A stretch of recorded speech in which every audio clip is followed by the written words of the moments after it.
to my premiere. So, ayusin mo natin yung hair ko, di ba? Hanggang ang face ng nanay nyo. Ayun. For today's video and premiere, pupunta po tayo sa ating alagang biik. Yan. Malaki na po ang ating mga alagang biik, guys and everyone. Kaya binibenta na po namin siya. 1 month na po siya. Napapakita ko po sa inyo yung aking mabig. Tapos ko na po silang pakainin. Kaya ayan, wala po kasi akong cameraman. Kaya ako lang ngayon ang humahawak ng... Naku, nakalimutan ko palang takpan yung mga lagayan ng bahog. Ayan, o, diba? O, ito. Kailangan takpan kasi mainit. Kailangan takpan yung balde. O, diba? Yung balde, kailangan takpan na takpan talaga. Tapos, yun. Ang init. Grabe talagang mainit. Yan. Yan yung mga balde ko ng mga pagkain. Doon sa likod. Doon sila. So, ayan guys. Babalik na natin yung camera at ipapakita ko sa inyo yung aking mga biik for today's video. Wait lang, ha? Ikot muna natin yung cam. And 1, 2, 3. Huwag nyo nang pansinin guys yung aking gate. Tapos na po silang kumain. Ayan na po sila. Yan po yung aking mga biik. So open natin to. Papasok tayo sa ating kulungan. Ayan. Etong isa, ayan. Ito yata ay... Saan ka mapupunta? So, yung pinakamaliit, ito yung pinakamaliit. Yan yung pinakamaliit. Hello! Hi to the camera! Little piglets! Hi! Yan. Ibebenta ko lahat yan. Yan. Walang hindi kasama yung sa may mata ko sila. Yun. Sa nasa likod ko. Yan yung nila. Bahuganan. Ayan. Diyan ko binibigay diyan ko nilalagay yung pagkain. Yan yung pinakamaliit sa kanila yan. Ayun yung lalaki yata. Ayun yung lalaki. Parang yung gawin yata breeder yan. Siya. Yan yung yan yung breeder. Kasi siya, malaki kasi siya. Malaki yung paa niya. Yan. Ayan, ayan. Yan yata yung breeder. Mahiyain siya, guys. Ayan. Mahiyain siya. Mahiyain. Yan yung breeder. Sa breeder yan. Yan. Ito. Yan yung breeder. Tapos yung natira, ito muna yung isa. Yun, yan. Yan na yung ibebenta. Hindi pa kasi na ba tawag doon, hindi pa kasi kinuha nung breeder yung niya. Yung kumbaga ay pagmamay-ari niya. Yan, ito yung kanilang tubig. Ubus na yung pagkain. Mabilis maubos kasi madami sila.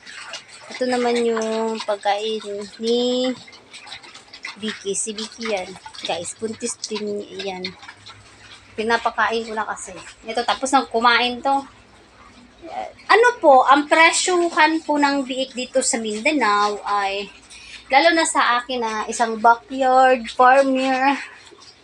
Ayan. Ang pagkakaalam ko ay, yata. Pag binibenta ko po kasi sila ay nagkakahalaga lang ng 3.8. Ayan.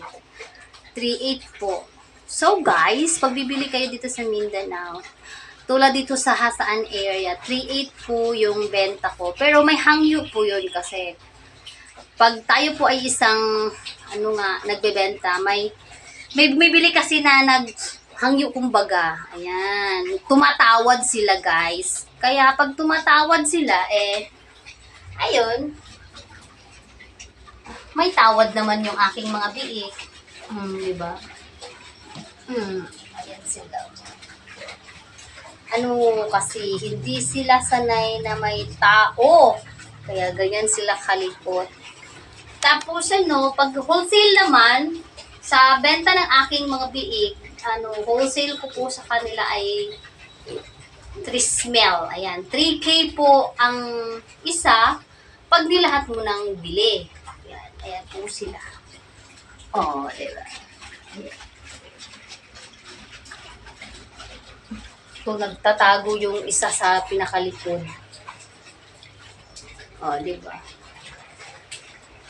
Sige nga. Ano tayo?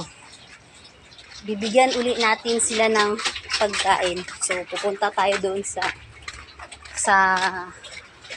pinagkuhanan natin ng pagkain dito sa balde.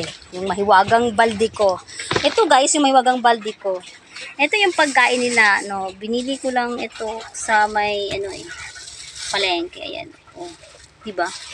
Konti na lang. Bukas bibili ulit ako bukas para sa mga biik. Yan, ganito. Ito yung pagkain nila. Ayan.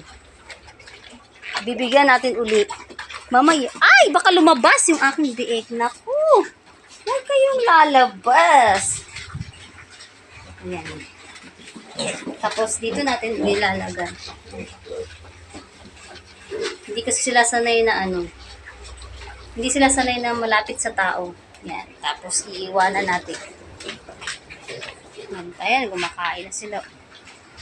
Sasarado natin yung gate. Kasi, baka lumabas yung biik ko. Mahirap na pag lumabas sila kasi, yung labas ay basakan kumbaga yung labas. Ayan.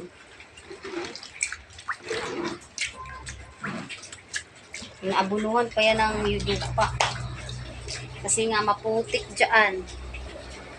Sila kumakain na sila. Lakas lang kumain. Sa isang ganito, sa isang ganito, 3 beses silang pinapakain. Sa umaga at sa hapon at sa gabi. Ayan.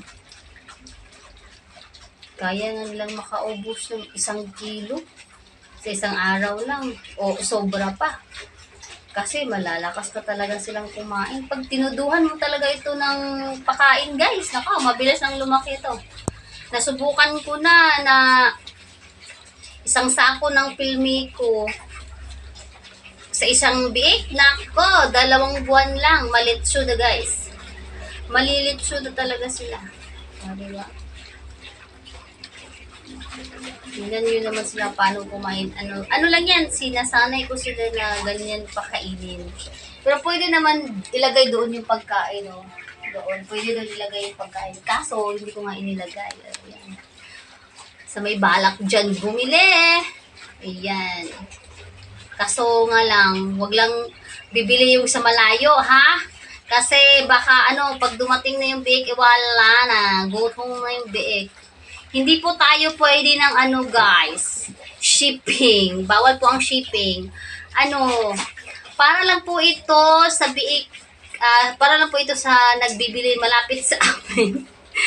Yes, malapit sa amin. Bawal yung malayo kasi alam nyo naman, bawal yung doon sa tinatabok ng tubig. Ay, ba?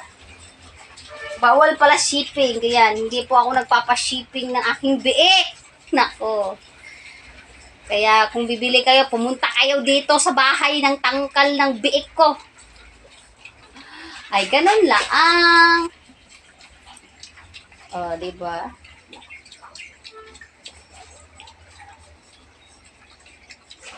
Ang gaganda nila,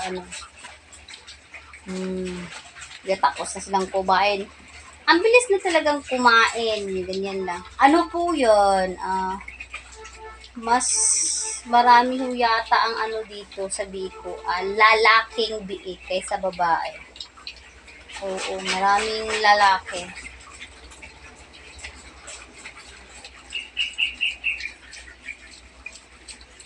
Diba? Tapos na silang kumain. Ayan yung tubig nila, Yung tubig, may vitamins din po yung tubig, guys. Para alam nyo. Ayan. Mga ka-tricks, nakita nyo na po yung aking mga biik na binebenta. Ayan. Sana po ay bumili na kayo. Dito malapit sa amin. Yan. Yan yung aking mga biik. Kumakain na yung aking mga inahing baboy. Ayan sila. Ayan nga pala guys. Ayan nga pala siya. Yan yung nanganak. Yun yung pinakita kong biik sa inyo. Yan po yung mother. Ayan. Ito naman ay si Dicky. Ayan, si Dicky. Si Dicky yung aking pinakaunang inahing baboy. Ayan. Pangwalo na po niya na buntis. Yan.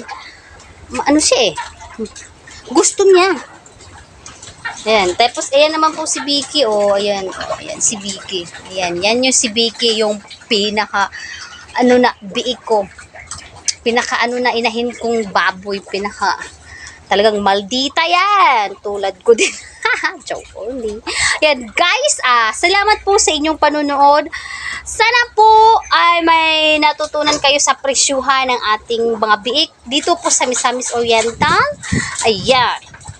At isa po akong backyard farmer. Maraming salamat sa panunood. God bless you. Bye!